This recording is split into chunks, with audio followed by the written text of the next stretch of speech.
बड़ी दुख की बात है कि कानपुर पंचायत का यह हिस्सा कैलाश प्रखंड में आता है, लेकिन प्रखंड मुख्यालय तक जाने के लिए अब तक सीधे तौर पर इसको सड़क नहीं मिला, पुल नहीं मिला और आवागमन का कोई सुविधा नहीं मिला।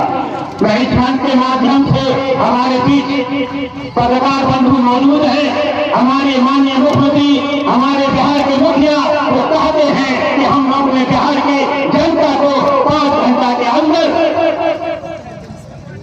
घंटा के अंदर प्रखंड मुख्यालय नहीं, जिला मुख्यालय नहीं, बल्कि बिहार का मुख्यालय, बिहार की राजधानी पटना पहुंचाने का काम करूंगा और वो कर भी रहे हैं। दूसरी सभा में ये क्या कारण है कि आज आजादी के 70 साल बीत जाने के बाद भी कानपुर पंचायत कैलाश प्रखंड का एक पंचायत होने के बाद भी प्रखंड मुख्यालय तक सीधे तौर पर नहीं जुट पाया। इस पंचायत के लोगों को सिविल बैंक और बहादुरगंज होकर के प्रखंड मुख्यालय आज जाने को विवश है, मजबूर है।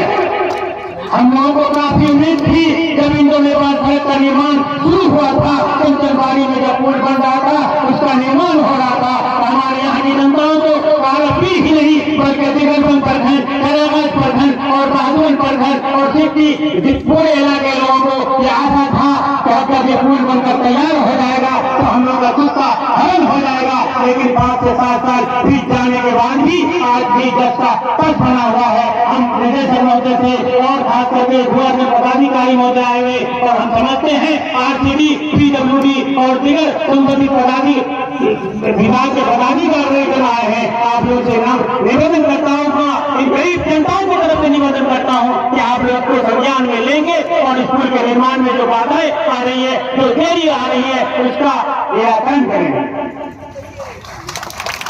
एक बार मैं समझता हूं कि पूर्व वक्ताओं ने यहाँ की समस्याओं से अवगत करा दिया है। हम सोचने की बात है कि हम लोग हमारे अंचलाधिकारी महोदय, प्रखंड विकास पदाधिकारी महोदय इस कार्यक्रम का आयोजन करने के लिए पुल से होकर के आए हैं। तो सोच की तरह हमारे यहाँ की गरीब जनता जो संसाधन विहीन है, जो गरीब है, जो विधवा है, जो लाचार है, जो मजबूर है, जो बेबस है, प्रखंड मुख्यालय कैसे पहुंचता होगा।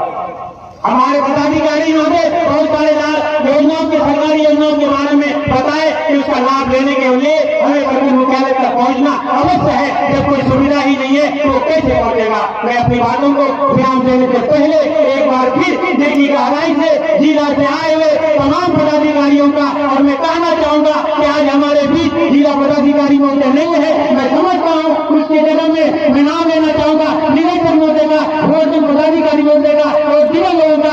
आज हमारे बीच आज हमारे गाने के रूप में यहाँ मौजूद है। आज इस जनसभा कार्यक्रम के माध्यम से आपने जनता की समस्याओं को सुनने का काम किया। मैं आशा रखता हूँ कि आप सुन करके इसको संज्ञान में लेंगे और इसके निराकरण का जहाँ तक संभव होगा प्रयास करेंगे।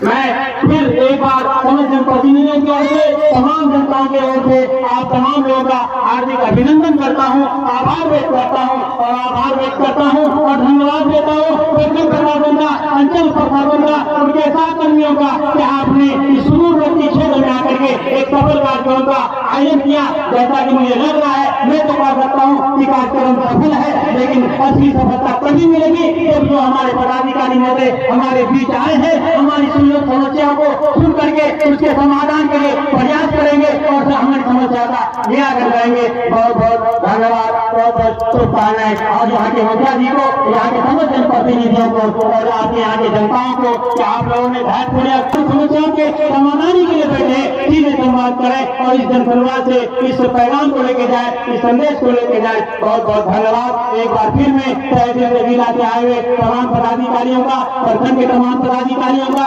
सहकर्मियों का, यहाँ आए हुए तमाम जनप्रतिनिधियों का हार्दिक अभिनंदन करते हैं, स्वागत करते हैं। बहुत बहुत धन्यवाद। बहुत खूब श्रीमान, आपने अपने उत्कृष्ट लहजे में जो बातें रखी है, निश्चय इस इलाके की स्थिति को दर्शाने के लिए काफी है। मैं आपको आपके उत्कृष्ट वचनों के लिए धन्यवाद देता हूँ। अब यह कार्यक्रम लगभग समाप्ति की है। मैं आप सबों का तहे दिल से धन्यवाद अदा करता हूँ कि आप सबों ने अपना कीमती समय देकर इस कार्यक्रम 3,000 रुपया पर मंथ करके 1 साल का 38,000 रुपया, और आजकल ग्रेजुएशन की पढ़ाई 4 साल की होती है, 1,44,000 रुपया मिलता है। उसके अलावा 10,000 रुपया किताब का मिलता है, 40,000 4 साल का 40,000 रुपया वो मिलता है। अगर कोई बच्चा टेक्निकल पढ़ाई कर रहा है, जैसे बीटेक कर रहा है, एमबीबीएस कर रहा है, नर्सिंग की पढ़ाई कर रहा है, बीबीए कर रहा है, एमबीए कर रहा है, तो उसको 35,000 रुपया अलग से लैपटॉप का दिया जाता है। उसके अलावा कॉलेज का जो फीस है वो सब मिला करके 4 लाख से ऊपर नहीं होना चाहिए। तो जो बच्चे इसका फायदा लेना चाहते हैं वो ले सकते हैं। डीआरसीसी किशनगंज में आकर के इसके लिए अप्लाई करना होता है। यह है Bihar student credit card scheme, पहली योजना। दूसरी एक और योजना है, वो शॉर्ट में बता देंगे। दूसरी योजना है मुख्यमंत्री निश्चय स्वयं सहायता भत्ता योजना। इसके बारे में लोगों को जानकारी बहुत कम है, हम लोग काउंसलिंग करते हैं टाइम टू टाइम। मुख्यमंत्री निश्चय स्वयं सहायता भत्ता योजना के तहत 1,000 रुपया सहायता राशि दी जाती है 24 महीने तक। 24,000 रुपया हर महीने 1,000 रुपया दिया जाता है। इसके लिए शर्त है बच्चा इंटर पास हो, बच्चा इंटर पास हो, और बच्चे की उम्र, बच्चा या बच्ची दोनों में से कोई भी, बच्चा या बच्ची की उम्र 20 से 25 साल के बीच में हो। वो बच्चा किसी भी बोर्ड से पढ़ा हो, बिहार बोर्ड से हो, सीबीएसई बोर्ड से हो, आईसीएसई बोर्ड से हो, या मदरसा बोर्ड से हो, या मध्यमा बोर्ड से हो, किसी भी बोर्ड से हो, बच्चा अप्लाई कर सकता है। शर्त याद रखना है बच्चे की उम्र 20 से 25 साल के बीच में हो और इंटर पास हो, आगे वो किसी भी कोर्स में एडमिशन नहीं लिया हो, वो बच्चा अप्लाई कर सकता है। उसे 1,000 रुपया पर मंथ करके 24 महीने तक 24,000 रुपया मिलेगा। तीसरी एक और योजना है कुशल युवा प्रोग्राम। कुशल युवा प्रोग्राम के तहत बच्चों को फ्री कंप्यूटर का प्रशिक्षण 3 महीने का दिया जाता है। ठीक है, हर जगह इसका सेंटर खुला हुआ है, कैरागंज में भी है, पंचायत लेवल पर भी है, हर जगह इसका है सेंटर खुला हुआ। बच्चा केवाईसी के लिए अप्लाई करेगा और 3 महीने का फ्री कंप्यूटर का प्रशिक्षण दिया जाता है। कंप्यूटर के प्रशिक्षण के अलावा पर्सनालिटी डेवलपमेंट का भी क्लास में दिया जाता है। अच्छी योजना है, इसका लाभ लिया जाए। ठीक, धन्यवाद। बहुत अच्छा श्रीमान, आपने बहुत उत्कृष्ट अंदाज में हो जाता है। तो मैं समझता हूँ कि यदि हमारे अभिभावक इतनी बातों को समझ गए होंगे जितना अभी हमारे प्रबंधक महोदय ने बताया है, तो बहुत सारे विद्यार्थियों का भविष्य सुधर सकता है। हम सरकारी योजनाओं का लाभ लेकर आगे बढ़ सकते हैं, अपने बच्चों का भविष्य संवार सकते हैं। तो हम लोग निश्चय ही सरकार के द्वारा चलाए जा रहे विभिन्न योजनाओं का लाभ लेने का प्रयास करें।